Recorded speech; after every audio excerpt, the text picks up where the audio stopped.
Halo, selamat pagi.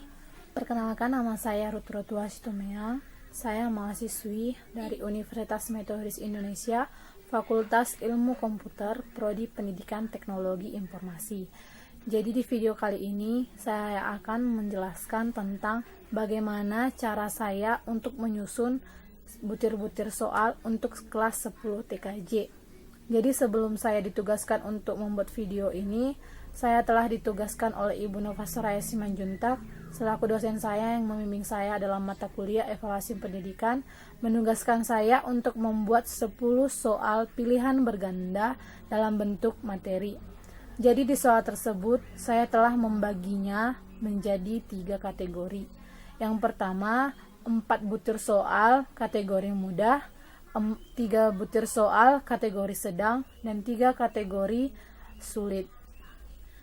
Jadi yang pertama, saat saya menyusun butir-butir soal tersebut, saya memilih di setiap soal-soal yang saya tuangkan ke dalam lembar soal siswa atau peserta didik, saya akan membuat indikator soal mudah, sedang maupun sulitnya. Contohnya, pada indikator soal mudah, saya akan memilih indikatornya itu tentang memahami perangkat komputer, memahami pengertian komputer, dan memahami macam-macam perangkat komputer.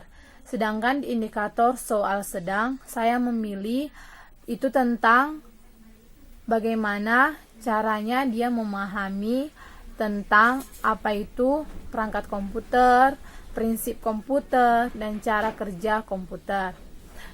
Yang kedua, di setiap soal itu saya memilih menuliskan pada lembar soal peserta didik, menuliskan dari mana saya membuat atau mengangkat soal tersebut dengan membuat judul-judul besar soal tersebut, dan juga membuat dari mana sumber saya mengangkat soal tersebut supaya lebih membantu peserta didik untuk mengingat atau memahami soal tersebut.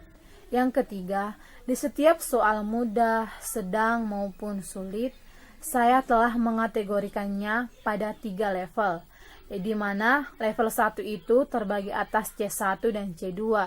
C1 itu menguji daya ingat pada peserta didik. C2 itu menguji sampai mana pemahaman peserta didik dalam mengingat atau memahami materi yang telah dilaluinya. Sedangkan level 2 itu terdiri dari C3, yaitu mengaplikasikan. Di situ atau di soal tersebut saya akan membuat 1 butir soal bagaimana peserta didik bisa mengaplikasikan materi yang telah dipelajari sebelumnya kepada jawaban pada butir soal tersebut.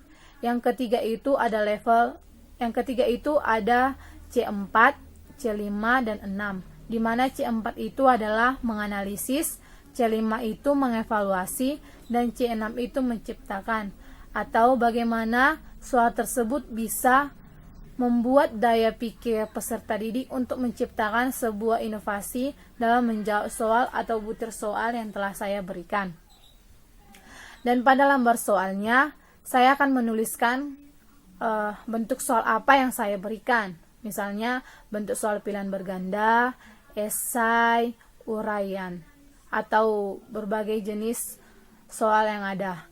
Jadi, sekian materi atau pembahasan tentang butir-butir soal yang bisa saya berikan atau bisa saya sampaikan melalui video ini dan melalui tugas yang bisa saya penuhi dalam mata kuliah evaluasi pendidikan. Jika ada tutur kata yang salah atau kurang memuaskan, saya mohon maaf. Sekian dan terima kasih.